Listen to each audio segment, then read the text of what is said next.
কৃতির কণ্ঠে কল্পলোকে আপনাদের সকলকে স্বাগত জানাই। বাংলা গল্পকারদের অমূল্য গল্প সম্ভারে সেজে ওঠা আমাদের এই বিশেষ অনুষ্ঠানটি। আমাদের আজকের গল্প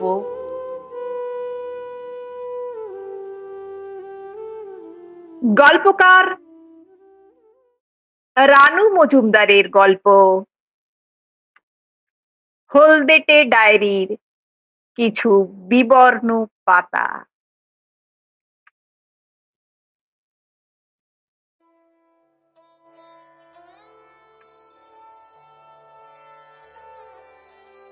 আটই মার্চ 1991।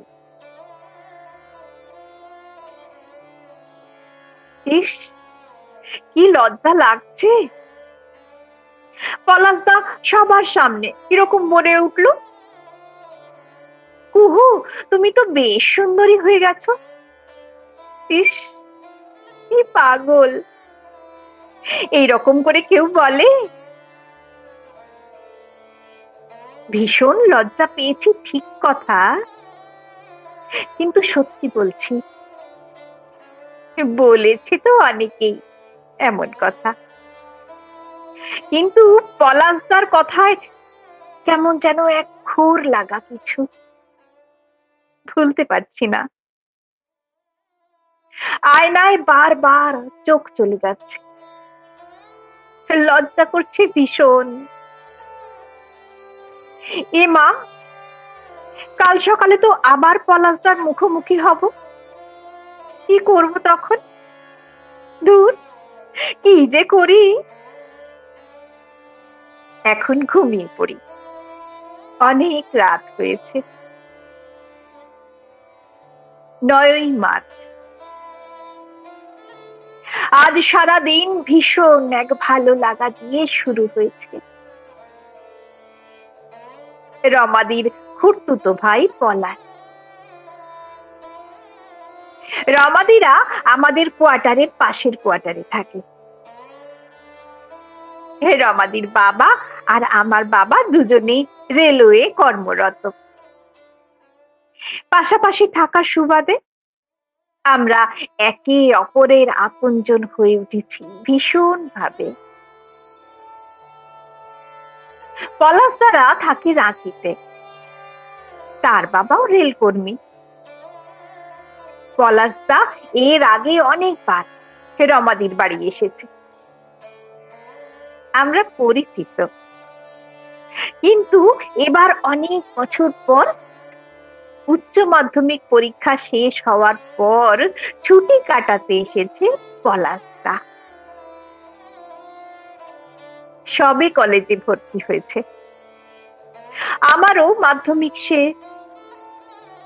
আমিও একাদশ শ্রেণীতে ভর্তি হয়েছি। সকালে বাইরে গিয়ে দেখি এক মুখ হাসি নিয়ে দাঁড়িয়ে আছে বারান্দায়। বলল, ঘুম হয়েছে?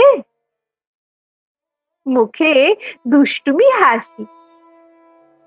ইস, ভীষণ পাজি ছেলে তো। তারপর সারা দিন সবাই মিলে গল্প ঘোরাঘুরি করে বাড়ি ফেরার পথে হাতের উপর আলতো হাতের ছোঁয়া, ক্ষণিকের শিহরণ। 10ই মার্চ। জামশেদপুরের গোল পাহাড়ি মন্দিরে বিকেল বেলায় ঘুরতে গিয়েছিলাম। রমাদিরা 3 ভাই বোন ও আমরা 2 ভাই বোন, আর পলাশদা। সবার চোখের আড়ালে 4 চোখ বারবার এক হওয়া, বুকের ভেতর দ্রিম দ্রিম মাদলের ধ্বনি। এই রমাদির চোখ এড়ায়নি, হাসতে হাসতে বলল, যা, আমি সবাইকে নিয়ে ওই দিকে যাচ্ছি, কথা বলে নে তোরা। লজ্জায় আড়ষ্ট এগিয়ে এলো পলাশদা,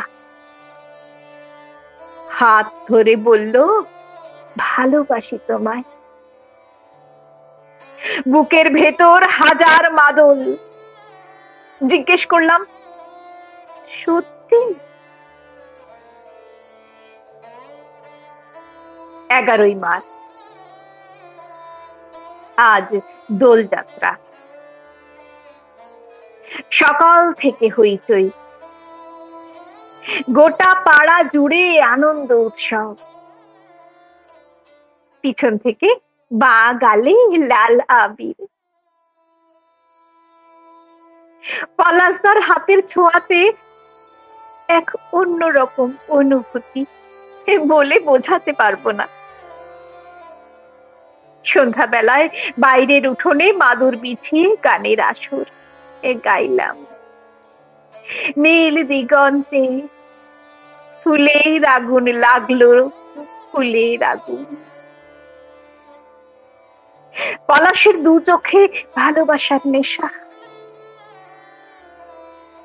অনেক রাত পর্যন্ত চলল হইচই। এবার শুয়ে পড়ি।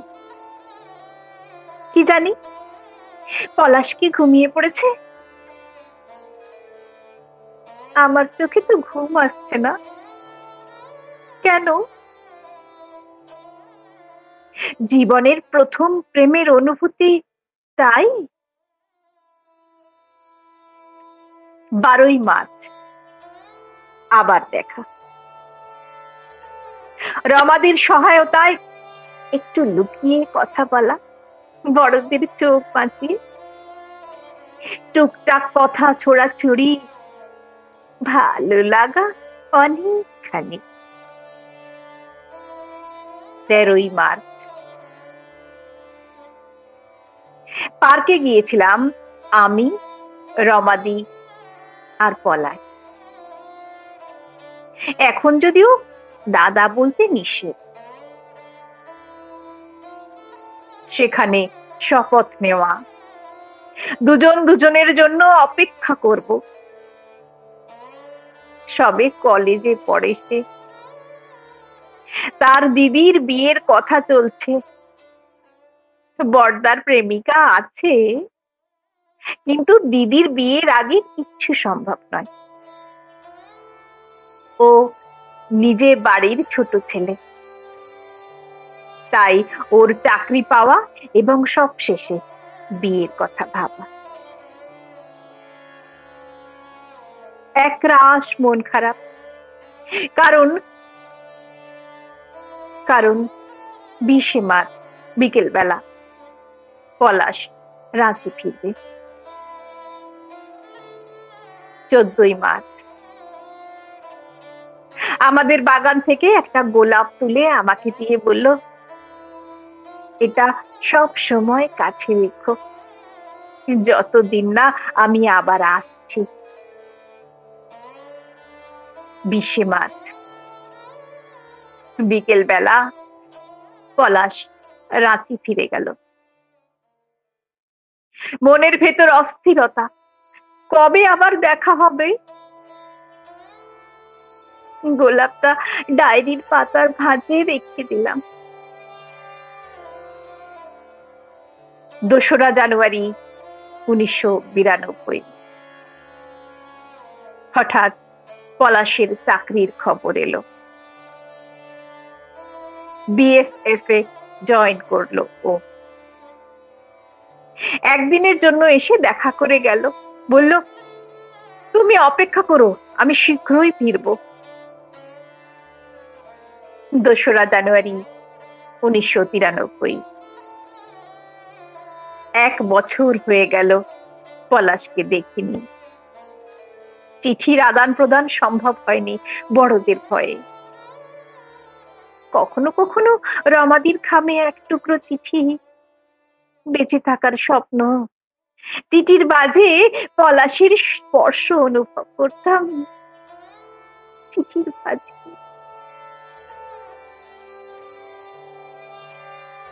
6ই জুলাই 1993। হঠাৎ বাবার এক বন্ধুর ছেলের সাথে সম্বন্ধ এলো। পলাশের কথা অভিভাবকদের বলতে পারছি না। পলাশকে রমাদির চিঠির সাথে খবরটা জানিয়েছি, ওর উত্তরের অপেক্ষায় আছি। অভিভাবকদের তবেই বলতে পারবো পলাশের কথা। কিন্তু পলাশ চিঠির উত্তর দিল না। 28 নভেম্বর 1993। 30 নভেম্বর আমার বিয়ে। পলাশ আর যোগাযোগ করেনি। কিন্তু কেন কেন বুঝতে পারছি না পলাশ কেন এমন করলো। ওর প্রতিশ্রুতি, ভালোবাসা সব তাহলে মিথ্যে ছিল? আমার অভিমান আর গোপন কান্নার শুধু সাক্ষী রইল রমাদি। 4 ফেব্রুয়ারি 1994। রমাদির বোনের বিয়ে উপলক্ষে আমি এসেছি রমাদিদের বাড়ি। হতবাক আমি। দেখলাম আমার চোখের সামনে পলাশ তার সদ্য বিবাহিতা স্ত্রীকে নিয়ে। পলাশের জোরাজুরিতে অনিচ্ছা সত্ত্বেও কথা বলতে হলো। পলাশ বলল, ক্ষমা করো কুহু, আমার উপায় ছিল না, আমি কথা রাখতে পারলাম না। রমাদির মুখে শুনলাম চাকরির উচ্চাকাঙ্ক্ষায় ঊর্ধ্বতন কর্মকর্তার বাড়ি যাতায়াত এবং তার বোনের সাথে বিয়ে, সাথে ভালো প্রমোশন। মনে মনে বললাম, ভালো থেকো পলাশ। 17 ডিসেম্বর 2019। জীবন দিয়ে গড়িয়ে গেছে বহু সময়। এখন আমি 40 মেয়ে চাকরি পেয়ে মোবাইল কিনে দিয়েছে, ভীষণ খুশি। জীবনে অনেক ঝড় ঝাপটা পার করে এখন একটু ফেসবুকে লেখালেখি করছি। অনেক নতুন বন্ধু, কত সাহিত্য গ্রুপের সাথে যুক্ত হয়েছি, নতুন অনেক কিছু শিখছি। 5 ফেব্রুয়ারি 2020। আজ আজ মনটা বড় অশান্ত, খুব খুব খুব অশান্ত। নিজেকে সামলে উঠতে একটু সময় লাগবে। সকালে ফোন খুলে দেখি পলাশ ফ্রেন্ড রিকোয়েস্ট পাঠিয়েছে। অনেকক্ষণ স্তব্ধ হয়ে বসে থেকে ব্লক করলাম। যা হারিয়ে গেছে তাকে আর খুঁজে পেতে চাই না। 7 মার্চ দোল উৎসব। প্রতি বছর দোলের দিন বড্ড মনে পড়ে পলাশকে। ফাগুন হাওয়ায় বসন্তের ছোঁয়া, চারিদিকে পলাশ, শিমুল, কৃষ্ণচূড়ার ডালে ডালে রঙিন বসন্ত বাহার।